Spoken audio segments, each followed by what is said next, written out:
ഞാൻ ഒറ്റ ദിവസം കൊണ്ട് മുഖ്യമന്ത്രി സതീശൻ്റെ ആരാധകനായി മാറി. കാരണം സതീശൻ ഒരു ഒന്നാം തരം പണി കൊടുത്തു. നമ്മുടെ പെരുന്നയിലെ പോപ്പില്ലേ സുകുമാരൻ നായർ, പെരുന്നയിലിരുന്ന് കേരളത്തിലെ മുഴുവൻ ലോകത്തെമ്പാടുമുള്ള നായന്മാരുടെ മാർപ്പാപ്പയാണെന്ന് ഭാവിച്ച് കേരളം ഏറ്റവും വെറുക്കപ്പെട്ട മനുഷ്യനായി മാറിയിരിക്കുന്ന ഒരാൾ സുകുമാരൻ നായർ.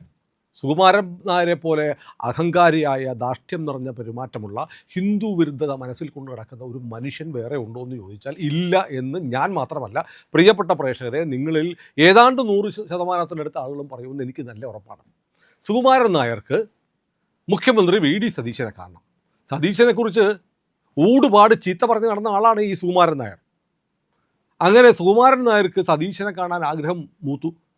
ഒരു അപ്പോയിൻമെൻറ്റിന് ചോദിച്ചു, അപേക്ഷ കൊടുത്തയച്ചു. മുഖ്യമന്ത്രിയെ ഒന്ന് കാണണം. NSSൻ്റെ നായർ സർവീസ് സൊസൈറ്റിയുടെ ജനറൽ സെക്രട്ടറി ആയിരിക്കുന്ന ഉഗ്രപ്രതാപിയായ ചെവിയിൽ പൂടെയുള്ള നായരായ സുകുമാരൻ നായർക്ക് കാണണം. പക്ഷേ സതീശൻ തീരുമാനിച്ചു, കാണണ്ട, കാണാൻ സൗകര്യമില്ല, എനിക്ക് സുകുമാരൻ നായർ എന്ന് പറയുന്ന മനുഷ്യനെ കാണണ്ട. NSSൻ്റെ ജനറൽ സെക്രട്ടറി അല്ലേ എന്ന് ചോദിച്ചാൽ, NSSൻ്റെ ജനറൽ സെക്രട്ടറി പദത്തിലിരുന്നത് NSS സ്ഥാപിച്ച മഹാനായ മന്നത്തപ്പൻ്റെ പാരമ്പര്യമുള്ള മഹാന്മാരുടെ പാരമ്പര്യമുള്ളൊരു പ്രസ്ഥാനമാണ് NSS. അതിൽ ഇപ്പോൾ ഇരിക്കുന്നത് ആരാണെന്ന് ചോദിച്ചാൽ പഴയൊരു പാട്ടുണ്ട്, ഞാൻ ആ പാട്ട് പാടുന്നില്ല, സിനിമാ പാട്ടാണ്. അതുപോലൊരു മനുഷ്യനാണ് ഇപ്പോൾ അതിലിരിക്കുന്നത്. ഏതായാലും അദ്ദേഹത്തെ കാണാൻ തനിക്ക് മനസ്സില്ല എന്ന് മുഖ്യമന്ത്രി വി.ഡി. സതീശൻ പറഞ്ഞിരിക്കുന്നു. ഒന്നാം തീരുമാനം. കാരണം വി.ഡി. സതീശൻ എന്ന് പറയുന്ന മുഖ്യമന്ത്രി ഇനി ഒരു 10 തെറ്റ് ചെയ്താലും ഞാനങ്ങ് ക്ഷമിക്കും. കാരണം ഇങ്ങനെ ഒരൊറ്റ തീരുമാനത്തിലൂടെ എൻ്റെ സൂപ്പർ ഹീറോ ആയി മാറിയിരിക്കുന്നു സതീശൻ എന്ന് പറയാൻ എനിക്കൊരു ലജ്ജയുമില്ല, ഞാൻ ഉറപ്പായിട്ട് പറയും. കാരണം ഇത്രയും നികൃഷ്ടമായ അഹങ്കാരം നിറഞ്ഞ തരത്തിൽ പെരുമാറിയിട്ടുള്ള ഒരു മനുഷ്യന് കിട്ടാവുന്ന ഏറ്റവും നല്ല അടിയാണ് സതീശൻ കൊടുത്തത്. എനിക്ക് NSSൻ്റെ ജനറൽ സെക്രട്ടറി സുകുമാരൻ നായരെ കാണാൻ സൗകര്യപ്പെടില്ല എന്ന് കേരളത്തിൻ്റെ ഒരു മുഖ്യമന്ത്രിയും ഇതിനു മുമ്പ് പറഞ്ഞിട്ടില്ല. വരുന്നുണ്ടെന്ന് അറിഞ്ഞാൽ ഓടി പെരുന്നയ്ക്ക് ചെല്ലുന്ന പാരമ്പര്യമുള്ള മുഖ്യമന്ത്രിമാരുണ്ടായിട്ടുണ്ട് ഇവിടെ. പക്ഷേ സതീശൻ പറഞ്ഞ് കാണണ്ട, ഇയാളെ എനിക്ക് കാണണ്ട എന്ന് സതീശൻ പറഞ്ഞില്ല. സുകുമാരൻ നായർ തന്നെ NSSൻ്റെ പ്രതിനിധി സഭയിലോ മറ്റോ യോഗത്തിലോ മറ്റോ വിളിച്ചിട്ട് പറഞ്ഞു, ഞാൻ ചില പദ്ധതികൾക്ക് അംഗീകാരം കിട്ടണം, ചില പദ്ധതികൾ പറയാനുണ്ട് എന്നൊക്കെ പറഞ്ഞ് മുഖ്യമന്ത്രിയെ കാണാൻ ഒരു സമയം ചോദിച്ച് ആളെ പറഞ്ഞു വിട്ടപ്പോൾ നോ അപ്പോയിൻമെൻറ്റ് എന്ന് പറഞ്ഞു. കൈയടിക്കണ്ടേ?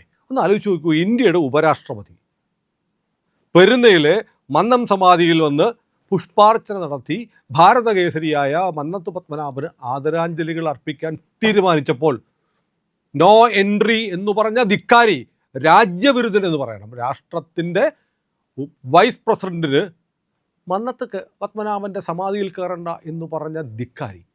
ഇയാളുടെ ധാരണ മന്നത്ത് പത്മനാഭൻ എന്ന് പറയുന്ന മന്നത്തപ്പൻ എന്ന് പറയുന്ന ആചാര്യൻ ഇയാളുടെ അച്ചി വീടിൻ്റെ സ്വകാര്യ സ്വത്താണെന്ന് ഇയാൾ കരുതിയിരിക്കുന്നു എന്നാണ് തോന്നുന്നത്. എത്ര പേരെ അപമാനിച്ചു. സുരേഷ് ഗോപി അവിടെ കാണാൻ ചെന്നപ്പോൾ കാണണ്ട എന്ന് പറഞ്ഞു. ഇതേ തിക്താനുഭവം മുമ്പ് ശശി തരൂരിനുണ്ടായിട്ടുണ്ട്. ഇയാളുടെ ചെരുപ്പിൻ്റെ വാറഴിക്കാൻ നടക്കുന്ന ആളുകൾക്ക് മാത്രം കയറാനുള്ള സ്ഥലമാണ് മന്നം സമാധി എന്ന് ധരിച്ചു വച്ചിരിക്കുന്ന ഒരു പുമാൻ, അതാണ് ഈ സുകുമാരൻ നായർ. അയാൾക്ക് ഇങ്ങനെ ഒരു അടി കിട്ടിയിട്ടുണ്ടെങ്കിൽ ആ ഒരൊറ്റ കാരണം കൊണ്ട്, പ്രിയപ്പെട്ടവരെ, ഞാൻ വീണ്ടും പറയും, എൻ്റെ ഹീറോയാണ് വി.ഡി. സതീശൻ. നിങ്ങളും കൈയടിച്ചു പോകും.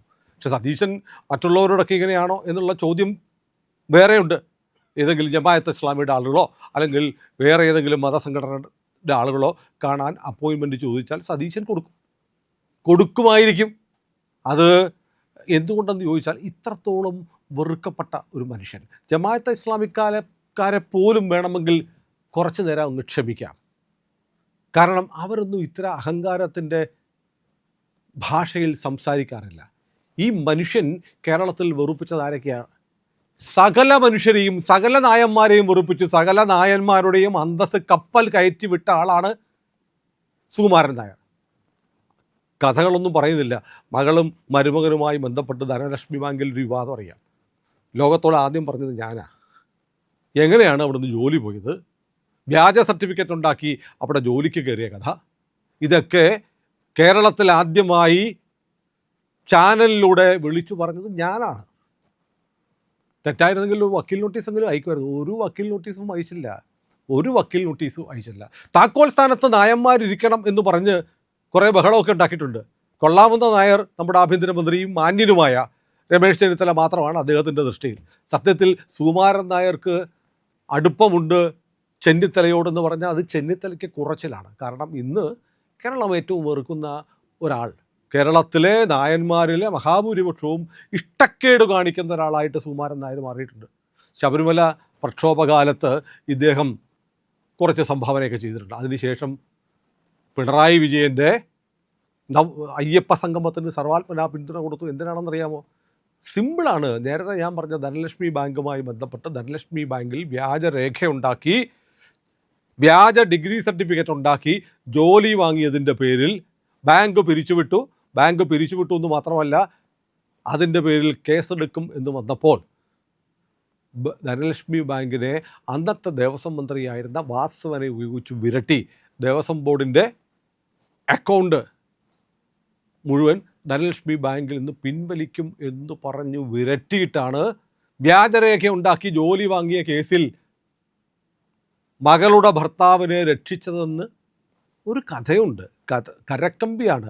ഒരുപാട് പേർ പറഞ്ഞിട്ടുണ്ട്. സുകുമാരൻ നായർ കാമാന്ന് വേണ്ടിയിട്ടില്ല. പക്ഷേ മകനും ഇപ്പോൾ മകൾക്കും ജോലിയില്ല ധനലക്ഷ്മി ബാങ്കിൽ.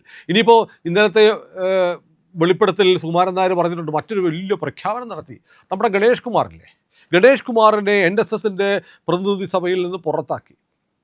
കാലാവധി കഴിഞ്ഞത് കൊണ്ടാണെന്നൊക്കെ പറഞ്ഞു. എന്തുകൊണ്ടാണ് ഗണേഷ് കുമാറിനെ ഇപ്പോൾ പുറത്താക്കിയതെന്ന് ചോദിച്ചാൽ, ഒരു പെന്തോ മനസ്സുള്ള ആളാണ് ഗണേഷ് കുമാർ എന്നതുകൊണ്ട് മാത്രമല്ല. ഗണേഷ് കുമാറിൻ്റെ ഭാര്യ ഗണേഷ് കുമാറിൻ്റെ മുറിയിൽ വേറൊരു സ്ത്രീയുമായി വലിയ ആഗോള ചർച്ച നടത്തിയതിനിടയ്ക്ക് പിടികൂടിയില്ലേ? പിടികൂടിയത് ആരെയാണ്? ആ സ്ത്രീ ആരാണ്? കേരളത്തിലെ മുഴുവൻ ആളുകളും ചോദിച്ചതാണ്. ഞാനൊരു വീഡിയോ ചെയ്തിരുന്നു, നിങ്ങൾ ചില പ്രേക്ഷകർ കണ്ടു കാണും. പുതുതായിട്ട് വന്ന നമ്മുടെ ചാനലിലേക്ക് പുതുതായി വന്നവരെ കാണാതെ ഉള്ളൂ. ആ വീഡിയോ കണ്ട ആളുകൾക്ക് പല പേരുകളും സംശയം തോന്നിയിട്ടുണ്ട്. എന്നാലും ഞാൻ പറയാം, അത് NSSുമായി ബന്ധമുള്ള ഒരാളായിരുന്നു, ഒരു സ്ത്രീയുമായിട്ടായിരുന്നു ഈ പ്രതിനിധി സഭാംഗമായ ഡയറക്ടർ ബോർഡ് അംഗമായ ഗണേഷ് കുമാർ ഇറാൻ്റെ മിസൈൽ ടെക്നോളജിയെക്കുറിച്ച് ചർച്ച നടത്തിയത്.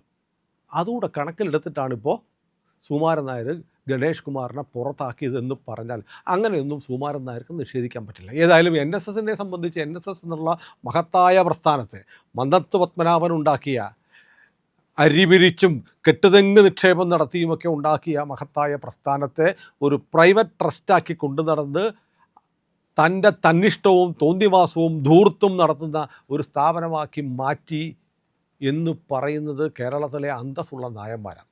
ഏതായാലും VD സതീശനെ വിളിച്ച തെറിയൊന്നും VD സതീശൻ മറക്കാൻ പോകുന്നില്ല. സതീശനോട് ഞാൻ പറയും, ഒന്നും മറക്കരുത്. കാരണം കേന്ദ്രത്തിൽ നോക്കണം, അമിത്ഷായും നരേന്ദ്രമോദിയെ ഓർക്കും, ഒന്നും മറക്കാറില്ല. അവർ ഒന്നും മറക്കാറില്ല. കൊടുക്കേണ്ട സമയത്ത് കൃത്യമായി തിരിച്ചു കൊടുക്കണം. അങ്ങനെ സതീശനും ഇന്നലകളിൽ സുകുമാരൻ നായർ തനിക്കെതിരെ എന്തൊക്കെ പറഞ്ഞു എന്നത് സതീശൻ ഓർമ്മിക്കുന്നുവെങ്കിൽ നല്ലത്. ഇപ്പോൾ സുകുമാരൻ നായർ സതീശൻ ഒരു ബിരുദം കൊടുത്തിട്ടുണ്ട്, അഹങ്കാരി. എന്താണ് ഇയാൾ ചോദിക്കുമ്പോൾ ഉടനെ മുഖ്യമന്ത്രിയുടെ ഓഫീസ് തുറന്നു കൊടുത്ത് ആനയും അമ്പാരിയുമായി ഇയാളെ സ്വീകരിച്ചില്ല എന്നതിൻ്റെ പേരിൽ മുഖ്യമന്ത്രിയെ അഹങ്കാരി എന്ന് വിളിക്കുന്നു. അപ്പോൾ ഇയാളെ എന്ത് വിളിക്കും? ഇയാളെപ്പോലെ അഹങ്കാരിയും ധിക്കാരിയും തെമ്മാടിയുമായ ഒരാൾ കേരളത്തിൽ വേറെ ഉണ്ടോ? കേരളത്തിൻ്റെ മുഖ്യമന്ത്രിയെ അഹങ്കാരി എന്ന് വിളിക്കാൻ ആരാണ് ഈ സുകുമാരൻ നായർ? എൻ്റെ മുഖ്യമന്ത്രിയാണ്. ഞാൻ സതീശൻ്റെ രാഷ്ട്രീയമുള്ള ആളല്ല. പക്ഷേ എൻ്റെ മുഖ്യമന്ത്രിയെ അഹങ്കാരി എന്ന് വിളിക്കുന്ന തൻ്റെ നാവ് പുഴുത്തു പോകും. കാരണം ഇയാൾ ഈ കേരളത്തിലെ പൊതുസമൂഹത്തിൻ്റെ മുന്നിൽ എന്തൊക്കെയാണ് കാണിച്ചിരിക്കുന്നത്? ഇയാളോട് സ്നേഹമുള്ള ഒരു മനുഷ്യനെങ്കിലും ഇയാളുടെ ആശ്രിതന്മാരല്ലാത്ത ഒരാളെ കാണിച്ചു തരാമോ? കേരളത്തിൽ NSS എന്ന് പറയുന്ന മഹാപ്രസ്ഥാനം കേരളത്തിലെ ഹിന്ദുക്കൾ നേരിടുന്ന പ്രശ്നങ്ങളുമായി ബന്ധപ്പെട്ട് അത് ഏറ്റെടുക്കുകയും അതിൻ്റെ കൂടെ നിൽക്കുകയും ചെയ്തിരുന്നെങ്കിൽ കേരളം എന്നേ മാറുമായിരുന്നു. കേരളത്തിൽ വലിയ മാറ്റമുണ്ടാക്കാൻ പറ്റുമായിരുന്നു. NSSും SNDPയും ചേർന്നുള്ള R ശങ്കറിൻ്റെയും മന്നത്ത് പത്മനാഭൻ്റെയും കാലത്തുണ്ടായിരുന്ന ഹിന്ദു മഹാമണ്ഡലം പോലെയുള്ള ഒരു മൂവ്മെൻ്റ് ഇവിടെ ഉണ്ടായിരുന്നെങ്കിൽ. എന്നാൽ എവിടെ തെരഞ്ഞെടുപ്പ് വന്നാലും ആ സമയത്ത് CPMന് വേണ്ടി സമദൂരം എന്നൊക്കെ പറഞ്ഞിട്ട് CPMന് വിടുപണി ചെയ്യുക, ഇതാണ് സുകുമാരൻ നായർ ചെയ്തുകൊണ്ടിരിക്കുന്ന വലിയ പാതകം, രാഷ്ട്രീയ പാതകം. അതിന് ഒരു നല്ല അടി കേരളത്തിൻ്റെ മുഖ്യമന്ത്രിയുടെ ഭാഗത്തുനിന്ന് കിട്ടി എന്നതിൽ വലിയ സന്തോഷമുണ്ട്. ഇനിയും VD സതീശൻ ഇങ്ങനെ നിർഭയം തീരുമാനങ്ങൾ എടുക്കാൻ കഴിയട്ടെ എന്ന് നമുക്ക് ആശിക്കാം. പിന്നെ സതീശൻ ഇങ്ങനെ ചെയ്തു എന്നതുകൊണ്ട് സതീശൻ്റെ എല്ലാ കാര്യങ്ങൾക്കും നമ്മൾ ബ്ലാങ്ക് ചെക്കൊന്നും കൊടുക്കുന്നില്ല. സതീശനെ വിമർശിക്കേണ്ട ഘട്ടത്തിൽ വിമർശിക്കുക തന്നെ ചെയ്യും. ഞാൻ ആദ്യം പറഞ്ഞത് ചുമ്മാതാണ് കേട്ടോ. ഈ ഒറ്റ കാര്യം കൊണ്ട് സതീശൻ ചെയ്യുന്ന 10 തെറ്റുകൾ ക്ഷമിക്കും എന്ന് പറഞ്ഞത് ഒരു ഭംഗിക്കങ്ങ് പറഞ്ഞതേ ഉള്ളൂ. ഏതായാലും പ്രിയപ്പെട്ട പ്രേക്ഷകരെ, സുകുമാരൻ നായരെ എൻ്റെ ആപ്പീസിൽ കയറ്റത്തില്ല എന്ന് തീരുമാനിച്ച സതീശന് ഇരിക്കട്ടെ ഒരു പൊൻപണം. നമ്മുടെ ചാനൽ ഇത്തരം കാര്യങ്ങൾ വീണ്ടും നിങ്ങളോട് പറഞ്ഞുകൊണ്ടിരിക്കും. ചാനൽ സബ്സ്ക്രൈബ് ചെയ്യാൻ മറന്നുപോയവർ ഇന്ന് തന്നെ അത് ചെയ്യണേ.